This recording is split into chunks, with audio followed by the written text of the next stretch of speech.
नमस्कार दोस्तों, स्वागत है आप सभी का एक बार फिर से संस्कृत ज्योति एकेडमी चैनल में। आज हम फिर से एक और नई जानकारी के साथ उपस्थित हुए हैं आप सभी के सामने।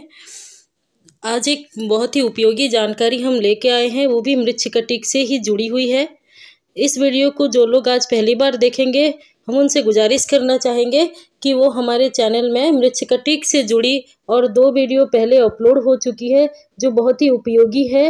नई ज्ञानवर्धक जानकारी उसमें भी दी गई है, तो आप लोग कृपया चैनल के प्लेलिस्ट में जाके उसे देख सकते हैं। और साथ ही वीडियो अगर अच्छी लगे तो अपने दोस्तों और परिवारों में शेयर ज़रूर करें और ऐसे ज्ञानवर्धक जानकारी के लिए हमारे चैनल को सब्सक्राइब करना ना भूलें। तो अब आप देख सकते हैं आज का टॉपिक सामने आ गया है। मृच्छकटिक प्रकरण में 5 अर्थ प्रकृतियों का अवलोकन।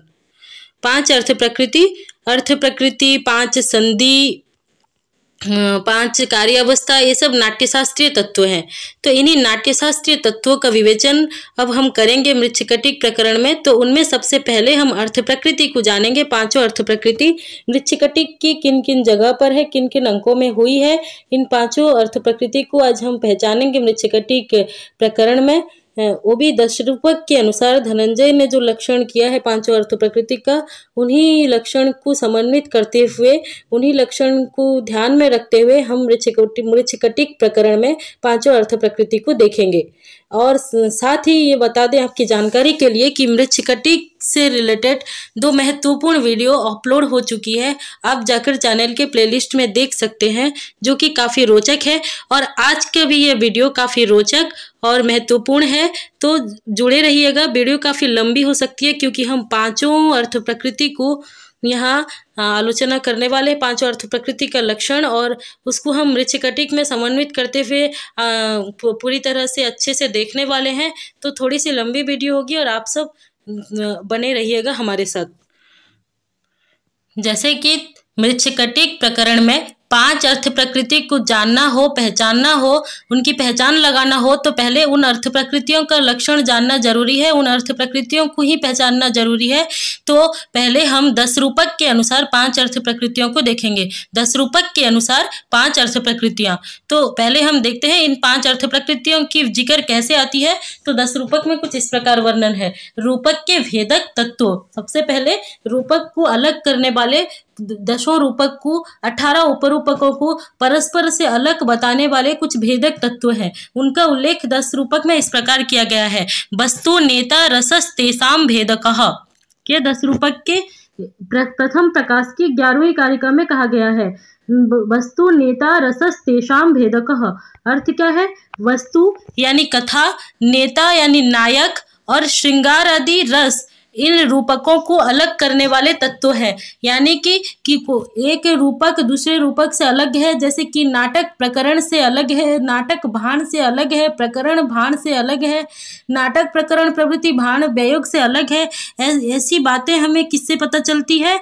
वस्तु के आधार पर, नेता यानी नायक के आधार पर, और श्रृंगार आदि रस के आधार पर। जैसे हमने देखा है कि श्रृंगार मुख्य रस नाटक में होता है, श्रृंगार वीर, और प्रकरण में भी देखा है कि प्रकरण के लक्षण में कहा गया है श्रृंगार अंगी, यानी कि मुख्य रस श्रृंगार होना चाहिए। तो आदि रस के द्वारा पता चलता है कि ये नाटक है, ये रूपक को हम नाटक कह सकते हैं, ये रूपक को हम प्रकरण कह सकते हैं। उसी तरह नायक के आधार पर भी पता चलता है कि इसका नायक धीरोदात्त है तो ये नाटक है, इसका नायक धीरोद्धत है तो ये व्यायोग है, इसका नायक धीर प्रशांत है तो ये प्रकरण है, हम ऐसा कह सकते हैं। और उसी तरह रस के आधार पर, नायक के आधार पर और कथावस्तु के आधार पर भी हम कह सकते हैं। जैसे कि प्रसिद्ध कथावस्तु है तो नाटक की कोटि में आ सकता है, और लौकिक और कविकल्पित कथावस्तु है तो प्रकरण की कोटि में आ सकता है। तो ऐसे ही वस्तु नेता रसस तेसाम भेदकः। तेसाम अर्थात केसाम रूपकानम।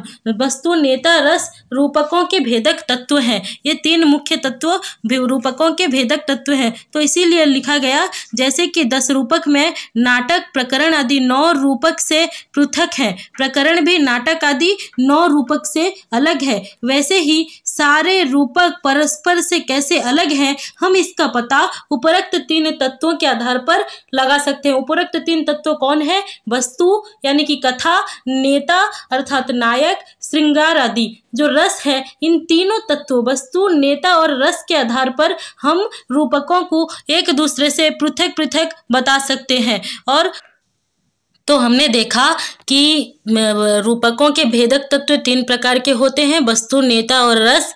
और उनमें पहला का भेदक है वस्तु यानी कथानक यानी कथावस्तु।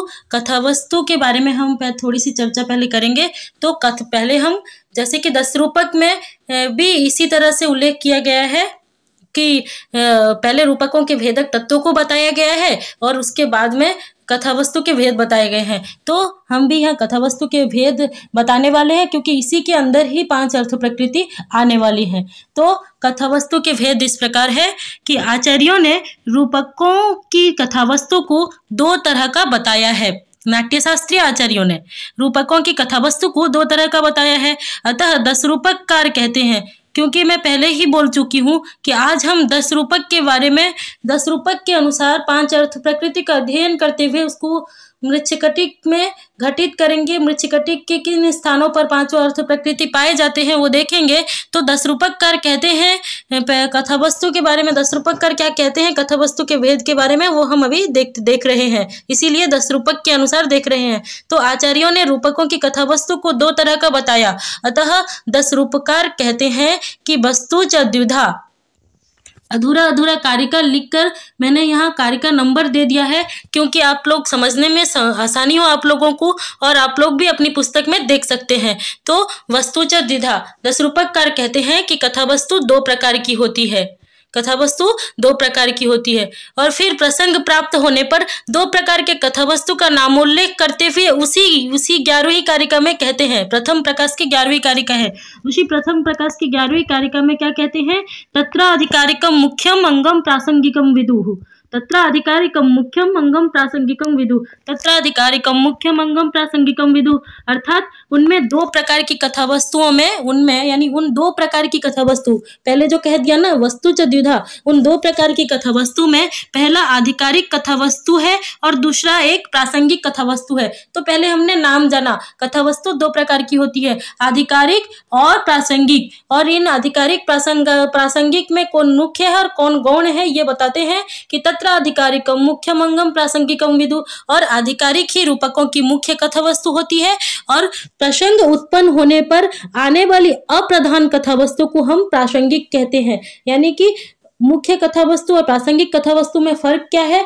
मुख्य कथावस्तु के लिए ही रूपक होता है, मुख्य कथावस्तु पर आधारित ही रूपक होता है।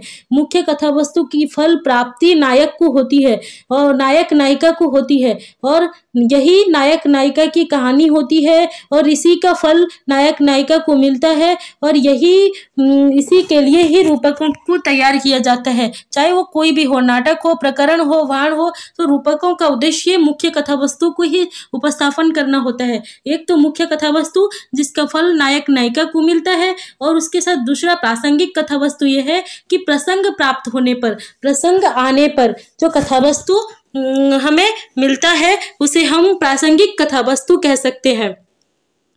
प्रथम प्रासंगिक कथावस्तु हम कह सकते हैं। जैसे कि 10 रूपक में इसका उदाहरण तो बहुत सहज तरीके से दिया गया है कि जैसे कि रामायण में श्री राम की कथा तो मुख्य कथा वस्तु है, परंतु वहाँ प्रसंगवश उत्पन्न आने वाली कथा, जैसे कि सबरी का वृतांत हो या महाराज सुग्रीव का वृतांत हो, ये सारे प्रासंगिक कथा वस्तु हैं। उसी प्रकार हम मृच्छकटिक में भी कह सकते हैं कि मृच्छकटिक में राजा आर्यक और पालक की कथा प्रासंगिक है, और वसंत सेना और चारुदत्त की कथा मुख्य कथा वस्तु है। वसंत सेना और चारुदत्त की जो मिलन की कथा है यही मुख्य कथा वस्तु है, और राजा आर्यक और पालक की कथा प्रासंगिक है। साथ ही सरबिलक, बौद्ध भिक्षुक आदि का जो वृतांत आता है, ये सारे भी प्रासंगिक कथा की कोटि में आ सकते हैं।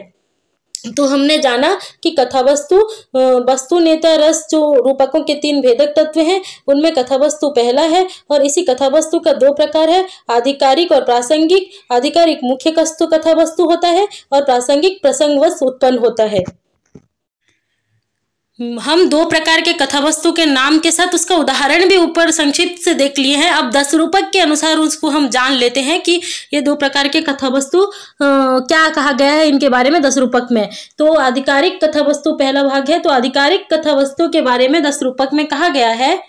आधिकारिक कथावस्तु के बारे में कहा गया है कि अधिकारः फलस्वामी अधिकारी च तत्प्रभु तन्निवृत्तम अभिव्यापी वृत्तम स्यादाधिकारिकम। अधिकारः फलस्वामी अधिकारी च तत्प्रभु तन्निवृत्तम अभिव्यापी वृत्तम स्यादाधिकारिकम। इसका अर्थ सीधा सीधा हम देख लेते हैं।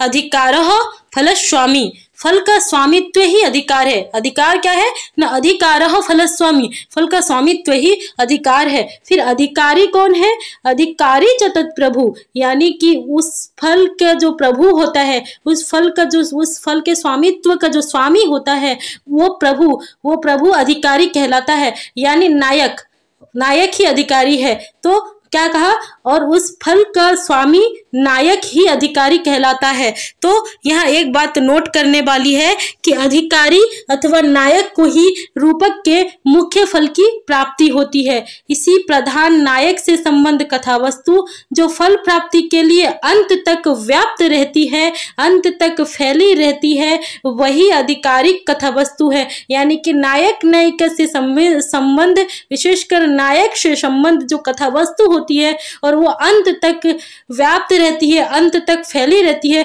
वही आधिकारिक कथावस्तु है। इसका मुख्य फल नायक को प्राप्त होता है, वही अधिकारी कहलाता है और इसीलिए मुख्य कथावस्तु को आधिकारिक कथावस्तु कहा जाता है। इसका उदाहरण मृच्छकटिक में वसंत सेना और चारुदत्त की प्रेम कथा को हम आधिकारिक कथावस्तु कहते हैं। हम आधिकारिक कथावस्तु को देख लिए। आधिकारिक कथावस्तु के बाद दूसरा भेद प्रासंगिक कथावस्तु है।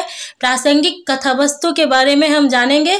जैसे कि हमने जाना कि आधिकारिक कथावस्तु वसंत सेना, मृच्छकटिक में वसंत सेना और चारुदत्त की प्रेम कहानी को आधिकारिक कथावस्तु कहा जा सकता है। उसी तरह मृच्छकटिक में प्रासंगिक कथावस्तु क्या है हम उदाहरण में देखेंगे। उससे पहले 10 रूपक के अनुसार प्रासंगिक कथावस्तु किसे कहते हैं देख लेते हैं। तो प्रासंगिक कथावस्तु के बारे में कहा गया, प्रासंगिकं परार्थस्य स्वार्थो यस्य प्रसंगतः, प्रासंगिकं परार्थस्य स्वार्थो यस्य प्रसंगतः, प्रासंगिकं परार्थस्य स्वार्थो यस्य प्रसंगतः।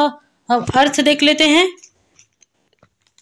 परार्थ अर्थात दूसरे आधिकारिक कथावस्तु को सिद्ध करने के लिए, यानी कि एक जो प्रासंगिक कथावस्तु होती है उससे भिन्न आधिकारिक कथावस्तु को सिद्ध करने के लिए बीच में आने वाली कथावस्तु को, प्रसंगवश आने वाली कथावस्तु को हम प्रासंगिक कहते हैं। पहले तो समझ लें कि प्रासंगिक कथावस्तु प्रसंगवश उत्पन्न होती है, वो आधिकारिक कथा के साथ पहले नहीं रहती है, प्रसंग प्राप्त होने पर बीच में आती है। तो इसीलिए कहा गया परार्थ अर्थात दूसरे आधिकारिक कथावस्तु को सिद्ध करने के लिए। ये प्रासंगिक कथावस्तु आधिकारिक कथावस्तु की जो फल प्राप्ति होती है ना, उसमें सिद्ध करने में भी सहायक होती है। इससे पहले मैं एक छोटा सा उदाहरण देना चाहूंगी कि रामायण में जैसे राम कथा को संपन्न करने के लिए अनेक प्रासंगिक कथा उत्पन्न हुए हैं और बीच बीच में, जैसे कि सबरी की कथा हो, जैसे कि महाराज सुग्रीव की कथा हो, ये सारे कथानक बीच बीच में उत्पन्न हुए हैं और राम कथा को संपूर्ण संपन्न करने के लिए सहायक भी हुए हैं। उसी तरह तो प्रासंगिक कथावस्तु का अर्थ, प्रासंगिक कथावस्तु का लक्षण के अनुसार इसका अर्थ है परार्थ अर्थात दूसरे आधिकारिक कथावस्तु को सिद्ध करने के लिए आने वाली कथावस्तु प्रसंगवश आकर अपना भी प्रयोजन सिद्ध करती है। हाँ, ये प्रासंगिक कथावस्तु तो आती है और इसमें जो भूमिका में रहते हैं, जो पात्र आते हैं वो प्रसंग बस आते हैं और अपना भी कुछ प्रयोजन है उसको सिद्ध करते हैं। जैसे कि रामायण में महाराज सुग्रीव अपना प्रयोजन सिद्ध करते हैं, वली का वध करा के जो किष्किंधा का राज्य लाभ करते हैं और अपनी पत्नी को लाभ करते हैं। उसी तरह शबरी भी जो है महाराज जो प्रभु राम के चरण स्पर्श से खुद को धन धान्य मानती है और उनका आशीर्वाद लेके मोक्ष प्राप्त करती हैं। तो इसी तरह जो प्रसंग बस कथा वस्तु आते हैं उनमें जो पात्र होते हैं वो अपना भी प्रयोजन सिद्ध कराते हैं और साथ में मुख्य कथा वस्तु के आधिकारिक कथा वस्तु के फल प्राप्ति में सहायक होते हैं। तो एक बार अच्छे से देख लेते हैं। परार्थ अर्थात दूसरे आधिकारिक कथा वस्तु को सिद्ध करने के लिए आने वाली कथा वस्तु जो कि प्रसंग बस आकर भी अपना प्रयोजन सिद्ध करती है उसे प्रासंगिक कथा वस्तु कहते हैं। प्रासंगिक कथा वस्तु के पुनः दो भेद होते हैं। पहले तो हम जान लिए कि प्रासंगिक कथा वस्तु प्रसंग बस आती है और वो अपना प्रयोजन सिद्ध करने के साथ साथ जो मुख्य कथा वस्तु का भी फल प्राप्ति में सहायक होती है। और इसके दो भेद होते हैं। दो भेद क्या है? प्रासंगिक कथा वस्तु के पुनः दो भेद होते हैं, पताका और प्रकरी। पताका और प्रकरी प्रासंगिक कथा वस्तु के दो भेद होते हैं। और यहीं पर गौर करने वाली बात है, पताका और प्रकरी इनके अतिरिक्त तीन और तत्व इनमें आके जुड़ जाते हैं, बीज, बिंदु और कार्य। बीज, बिंदु और कार्य, ये तीन मुख्य तत्व और आकर पताका और प्रकरी में मिलकर क्या होता है? बीज, बिंदु, पताका, प्रकरी, कार्य नाम से 5 अर्थ प्रकृति कहलाते हैं। अतः 10 रूपक में इनका नामोल्लेख भी इस प्रकार प्राप्त है, हम उसको देखेंगे। तो पहले क्या देखें कि प्रासंगिक कथा वस्तु 2 प्रकार की होती है, जो कि प्रसंग बस उत्पन्न होती है, अपना प्रयोजन सिद्ध करने के साथ साथ जो मुख्य कथा वस्तु के फल प्राप्ति में सहायक होती है। और साथ में पताका और प्रकरी नाम से 2 प्रकार की होती है और इन्हीं 2 तत्वों में और 3 तत्व आकर मिल जाते हैं, बीज, बिंदु और पताका, बीज, बिंदु और कार्य नाम से। और ये पांचों मिलकर बीज, बिंदु, पताका, प्रकरी, कार्य नाम से 5 अर्थ प्रकृति कहलाते हैं। बीज, बिंदु, पताका, प्रकरी, कार्य नाम से 5 अर्थ प्रकृति कहलाते हैं। इनका नामोल्लेख 10 रूपक में इस प्रकार कहा गया है। बीज, बिंदु, पताकाक्ष, प्रकरी, कार्य लक्षणः अर्थ प्रकृतय पंचताएता परिकीर्तिता। बीज, बिंदु, पताकाक्ष, प्रकरी, कार्य लक्षणः अर्थ प्रकृतय पंचताएता परिकीर्तिता। 10 रूपक की प्रथम प्रकाश की 18वीं कारिका में ये कहा गया है। तो हमने देख लिया बीज, बिंदु आदि 5 अर्थ प्रकृति के नाम हैं और उनमें जो पताका और प्रकरी 2 अर्थ प्रकृति हैं ये प्रासंगिक कथा के भाग हैं। और प्रासंगिक कथा का उदाहरण मृच्छकटिक में हम देख लेंगे कि वो छूट गया था। प्रासंगिक कथा का उदाहरण मृच्छकटिक में राजा पालक और आर्यक की कथा को हम प्रासंगिक कथा कह सकते हैं। उसी प्रकार सरबिलक और बौद्ध भिक्षुक का वृतांत भी जो आता है उसे भी हम प्रासंगिक कथा कह सकते हैं। अब हम देखते हैं अर्थ प्रकृति का अर्थ क्या है। अर्थ प्रकृति इस शब्द का अर्थ क्या है, ये नोट करने वाली बात है। अर्थ प्रकृति का मतलब है अर्थ और प्रकृति, ये 2 शब्द से अर्थ प्रकृति बना है। तो अर्थ का मतलब है प्रयोजन या फल, प्रकृति का मतलब है कारण या हेतु। प्रकृति का मतलब है कारण या हेतु। फल या प्रयोजन को सिद्ध करने वाला कारण या हेतु अर्थ प्रकृति कहलाता है। इससे यह पता चलता है, यहाँ ज़्यादा लिखा गया है लेकिन केवल प्रकृति का अर्थ होता है कारण अथवा हेतु और अर्थ का मतलब होता है, अर्थ से तात्पर्य है प्रयोजन या फल। तो कुल मिला के संपूर्ण अर्थ प्रकृति का शब्द इस प्रकार हम कर सकेंगे कि प्रयोजन को प्राप्त करने वाले जो उपाय होते हैं उन्हें हम अर्थ प्रकृति कहते हैं, यानी कि फल की सिद्धि में जो कारण होते हैं उन्हें हम अर्थ प्रकृति कहते हैं। 5 अर्थ प्रकृति के नाम जानने के बाद अब हम 10 रूपक के अनुसार 5 अर्थ प्रकृति के लक्षण और मृच्छकटिक प्रकरण में उनका समन्वय करेंगे। तो 5 अर्थ प्रकृतियों का पहले लक्षण देख लेंगे। पहला अर्थ प्रकृति है बीज। तो बीज का लक्षण करते हुए 10 रूपककार ने कहा, स्वल्पदिष्टस्तु तद्हेतुर्बीजं विस्तार्य अनेकधा। स्वल्पोदिष्टस्तु तद्हेतुर्बीजं विस्तार्य अनेकधा 10 रूपक की 17वीं कारिका में ये कहा गया है। तो इसका सीधा सा अर्थ देख लेते हैं कि रूपकों में कार्य साधक जो हेतु प्रारंभ में अल्प रूप में निर्दिष्ट है, लेकिन कथानक में आगे बीज की तरह अनेक प्रकार से विस्तृत होता है। विस्तृत होते हुए फल प्राप्ति का मुख्य कारण बनता है, वही बीज नामक अर्थ प्रकृति है। कैसे?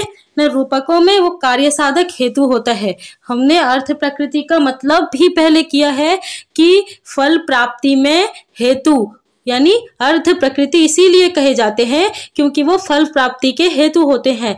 तो इसी तरह पहला जो अर्थ प्रकृति है वो बीज है, और बीज अर्थ प्रकृति कैसा होता है, न रूपक में वो कार्य साधक हेतु होता है, कार्य को सिद्ध करने वाला एक हेतु है जो प्रारंभ में अल्प रूप में निर्दिष्ट किया जाता है, मतलब अल्प मात्रा में प्रारंभ में कहा जाता है, लेकिन कथानक में, पूरी कथानक में, रूपक की पूरी कथानक में रूपक जितने अंकों का होता है उसके पूरे अंक में वो बीज की तरह फैलता है। बीज जैसे हम कई बीज बो दें तो वो बाद में शाखा प्रशाखा बनकर एक बड़ा सा वृक्ष, एक छोटा सा पेड़, एक छोटा सा पौधा, एक बड़ा सा पेड़, ऐसा कुछ बन जाता है शाखा प्रशाखा की तरह फैलकर। उसी तरह बीज की तरह फैलते हुए वो कथानक आगे विस्तृत रूप धारण करता है और फल प्राप्ति में मुख्य कारण होता है, इसीलिए इसे बीज नामक अर्थ प्रकृति कहा जाता है।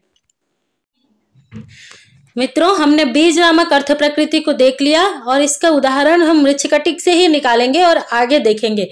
अभी बिंदु नामक दूसरी अर्थ प्रकृति का लक्षण देख लेते हैं, दस रूपककार क्या कहते हैं। तो बिंदु के बारे में दस रूपक में कहा गया, अवांतर अर्थ विच्छेदे बिंदुरच्छेद कारणम, अवांतर अर्थ विच्छेदे बिंदुरच्छेद कारणम। ये भी दस रूपक की प्रथम प्रकाश की 17वीं कारिका है। इसका सीधा सा अर्थ निकाल लेते हैं। तो अर्थ ये, इसका अर्थ है जब किसी अवांतर घटना के कारण मूल कथा में विच्छिन्न सी प्रतीत होने लगती है तो उस मूल कथा को जोड़ने वाला कार्य साधक वृत्त यानी कथानक बिंदु कहलाता है।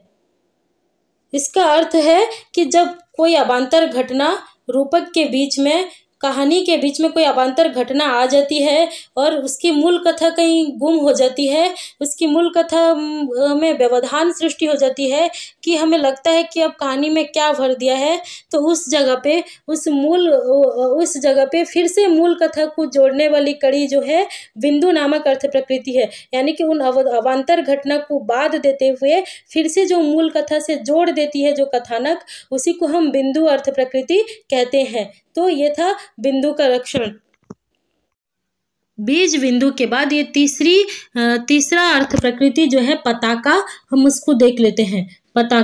पताका भी एक प्रासंगिक कथा है। हमने ऊपर उसका जिक्र किया है कि पताका एक प्रासंगिक कथा है, लेकिन पताका क्यों, उसका नाम पताका क्यों हुआ, क्यों प्रासंगिक कथा के दो भेद हुए, पताका प्रकरी रूप से, क्यों पताका को पताका कहते हैं, क्यों प्रकरी को प्रकरी कहते हैं, इसी लक्षण से पता चल जाएगा। और ये अर्थ प्रकृति भी है, इसे ध्यान दें। तो पताका का लक्षण हुआ सानुबंधम पताकाक्षम।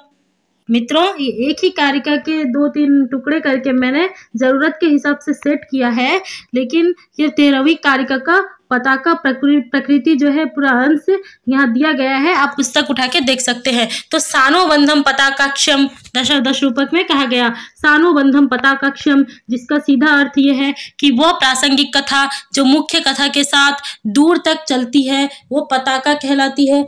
हमने पहले जाना था कि प्रासंगिक कथा ही पताका प्रकरी रूप से 2 प्रकार की होती है, लेकिन पताका कौन है, जो मुख्य कथा के साथ दूर तक चलती है, मानो अंत तक चलती है, फल प्राप्ति तक चलती है, उसे हम पताका कहते हैं। और प्रकरी किसे कहते हैं, प्रकरी के बारे में दश रूपककार कहते हैं प्रकरी च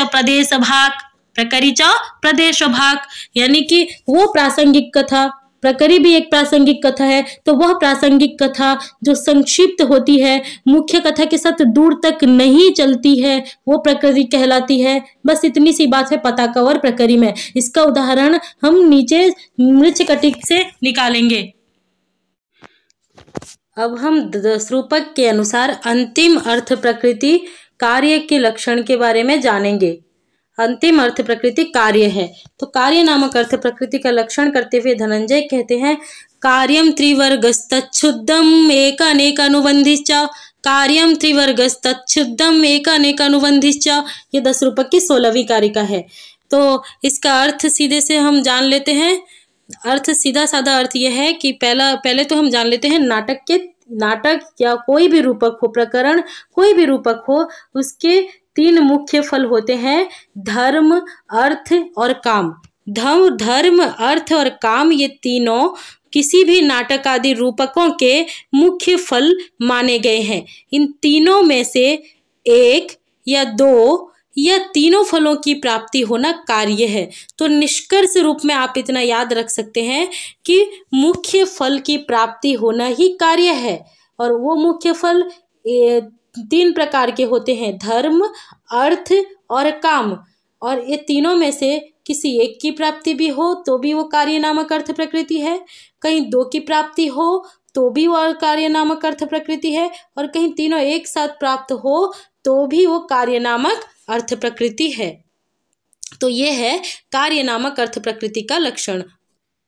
हमने ऊपर देख लिया कि 5 अर्थ प्रकृति के लक्षण कैसे 10 रूपक में कहे गए हैं। लक्षण से 5 अर्थ प्रकृति को देख लेने के बाद अब हम मृच्छकटिक में उसके उदाहरण को ढूंढेंगे। तो मृच्छकटिक में समन्वित 5 अर्थ प्रकृतियों की उदाहरण। मित्रों, मृच्छकटिक को हम विशिष्ट अध्ययन में भी और ज़्यादा विस्तार से अध्ययन करेंगे। जो लोग आज वीडियो को देख रहे हैं, नए लोग, वो सब्सक्राइब करना ना भूलें और बेल आइकन को भी प्रेस कर दें ताकि हमारे आने वाले वीडियो आपको उसके नोटिफिकेशन प्राप्त हो और आप इससे ज्ञानवर्धक जानकारी लेते रहें। तो चलिए शुरू करते हैं। तो ये है बीज अर्थ। हम अभी मृच्छकटिक में 5 अर्थ प्रकृति के उदाहरण को ढूंढने जा रहे हैं। तो उनमें से सबसे पहला अर्थ प्रकृति बीज अर्थ प्रकृति है। तो बीज अर्थ प्रकृति की उदाहरण ढूंढने से पहले फिर से एक बार हम उसे याद कर लेते हैं कि बीज अर्थ प्रकृति के लक्षण में क्या कहे गए थे। तो पहले मैंने प्रश्न बना दिया है कि बीज अर्थ प्रकृति कैसा होना चाहिए। बीज अर्थ प्रकृति जैसा होना चाहिए लक्षण के अनुसार मैंने उसको लिख भी दिया है। स्वल्पदिष्ट होना चाहिए लक्षण में कहा गया है। तो स्वल्पदिष्ट यानी अल्प मात्रा में कही गई हो।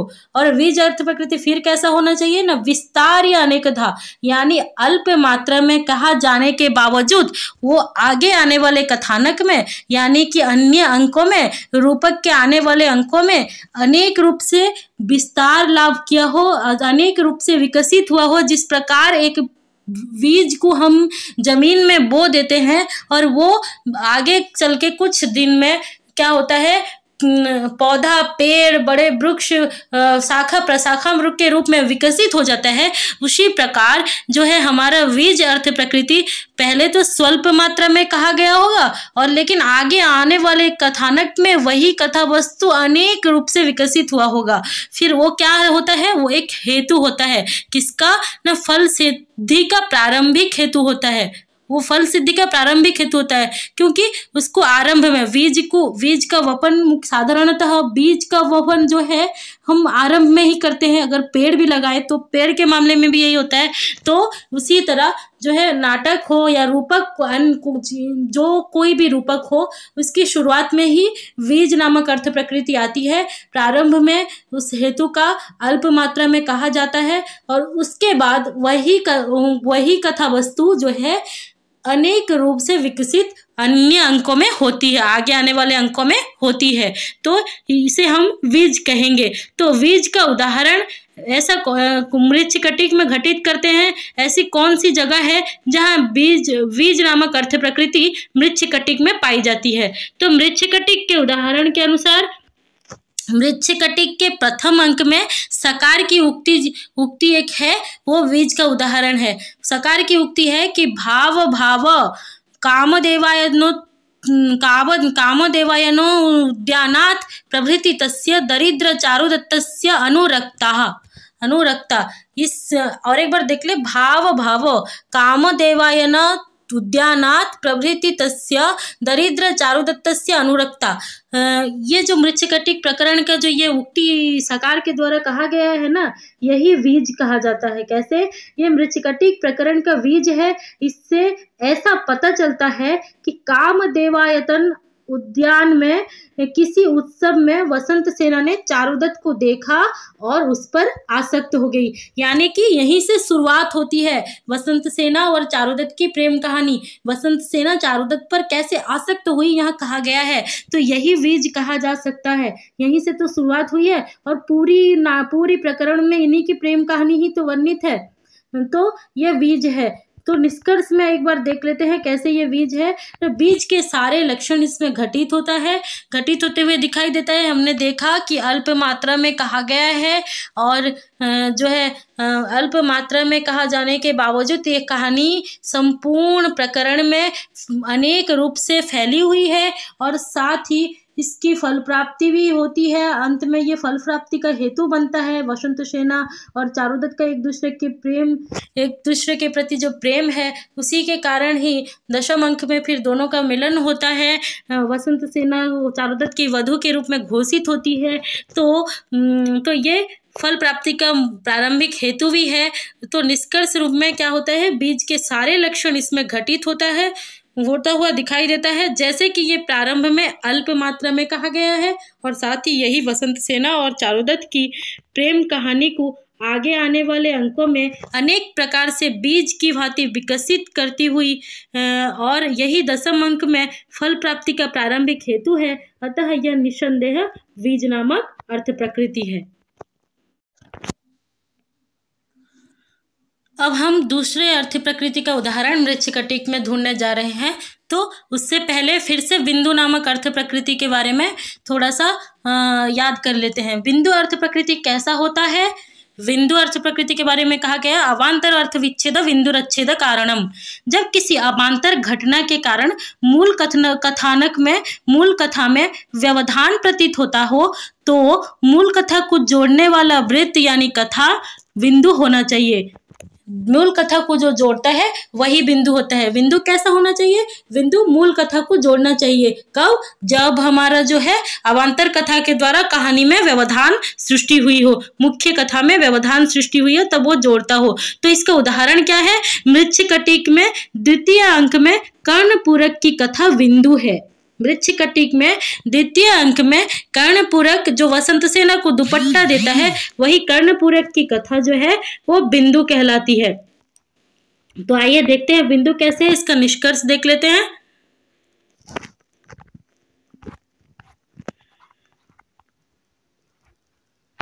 निष्कर्ष कुछ इस प्रकार है कि कर्णपूरक की कथा में बिंदु के लक्षण कुछ इस तरह से दिखाई देते हैं, जैसे कि द्वितीय अंक में जुआरियों की कथा से मूल कथा विच्छिन्न सी होने लगती है। कर्णपूरक की कथा बिंदु इसलिए है देख रहे हैं हम। तो क्या है कि द्वितीय अंक में जैसे जुआरियों की कथा आती है ना, तब मूल कथा में व्यवधान सृष्टि हो जाती है, यानी कि जुआरियों की कथा से मूल कथा विच्छिन्न सी होने लगती है। तभी कर्णपूरक की घटना आती है। कर्णपूरक चारुदत्त से मिली सुगंधित दुपट्टा लाकर वसंत सेना को देता है, वह खुश होकर उसे ओढ़ लेती है। इस प्रकार टूटी हुई कथा फिर से जुड़ जाती है। अतः कर्णपूरक की कथा बिंदु है। बीज बिंदु अर्थ प्रकृति के बाद पताका अर्थ प्रकृति का उदाहरण हम मृच्छकटिक में ढूंढने जा रहे हैं। तो पताका अर्थ प्रकृति कैसा होना चाहिए? सबसे पहले ये देख लेते हैं। सानुबंधम पताकाक्षम, यानी कि प्रासंगिक कथा वस्तु होना चाहिए। पहले तो पताका एक प्रासंगिक कथा वस्तु होना चाहिए। और दूसरी बात है कि मूल कथा के साथ व्यापक रूप से दूर तक गई हो, ऐसी कथानक पताका की होनी चाहिए। तो उदाहरण देख लेते हैं। इसका उदाहरण मृच्छकटिक प्रकरण में तृतीय अंक से प्रारंभ हुई सर्बिलक की कथा पताका नामक अर्थ प्रकृति का उदाहरण है। मृच्छकटिक के तृतीय अंक में जो प्रारंभ हुई सर्बिलक की कथा है वो पताका नामक अर्थ प्रकृति का उदाहरण है। कैसे? आइए निष्कर्ष में देख लेते हैं। तो निष्कर्ष यह है कि तृतीय अंक से प्रसंगवश प्रारंभ हुआ सर्बिलक का चरित्र पताका नामक अर्थ प्रकृति इसलिए कहा जा सकता है क्योंकि यद्यपि रूपक के चतुर्थ अंक में वो मदनिका को प्राप्त कर लेता है। मदनिका सर्बिलक की नायिका है, तो मदनिका को प्राप्त कर लेता है चतुर्थ अंक में। फिर भी क्या होता है, चतुर्थ अंक में वो मदनिका को प्राप्त कर लेता है, किंतु उसकी भूमिका, उसका जो रोल है वो अंत तक चलती रहती है। उसकी भूमिका अंत तक चलती रहती है। वो अभिनय तो अंत तक करता है। कैसे? तो वो अंत में फल प्राप्ति के समय ये घोषणा करता है कि राजा आर्यक ने वसंत सेना को चारुदत्त की वधू के रूप में मान लिया है। ये प्रासंगिक कथावस्तु होने के साथ ही मुख्य कथावस्तु से जुड़कर दूर तक चलती है, अतः यह निस्संदेह पताका नामक अर्थ प्रकृति कहा जा सकता है। हाँ, ये निस्संदेह पताका नामक अर्थ प्रकृति है, क्योंकि जो है चारुदत्त के कथानक के साथ ही बसंत सेना और चारुदत्त के प्रेम कथा के साथ ये दूर तक चलती है। यद्यपि तृतीय अंक से प्रारंभ होते ही इसका फल चतुर्थ अंक में प्राप्त हो जाता है, फिर भी यह कथानक आगे तक इसका अभिनय रहता है। ये अंत में दशम अंक में जो है बसंत सेना के वधू होने की घोषणा राजा आर्यक के द्वारा किया गया है। ये उक्ति इसी के द्वारा कहा जाता है। अतः ये कथानक मृच्छकटिक में जो प्रसंगवश सर्विलक की कथानक है, ये पताका का उदाहरण हो सकता है। हमने 3 अर्थ प्रकृति को ऊपर देख लिया। अब प्रकरी नामक अर्थ प्रकृति के उदाहरण को हम मृच्छकटिक में ढूंढने वाले हैं। तो उससे पहले ये जान ले कि प्रकरी नामक अर्थ प्रकृति कैसा होना चाहिए। प्रासंगिक कथा वस्तु होना चाहिए। प्रकरी का कथा वस्तु भी प्रासंगिक होना चाहिए। प्रकरी च प्रदेश भाग, ये कथा वस्तु संक्षिप्त और थोड़ी दूर तक चलने वाली होती है।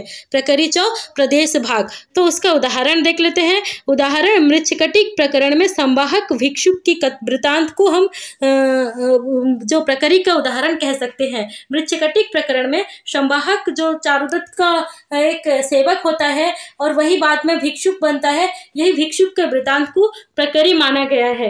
क्यों, आगे देख लेते हैं। निष्कर्ष है कि मृच्छकटिक के द्वितीय अंक में संवाहक भिक्षुक बनने के बाद फिर अष्टम अंक से आगे दशम अंक तक कुछ समय के लिए आता है।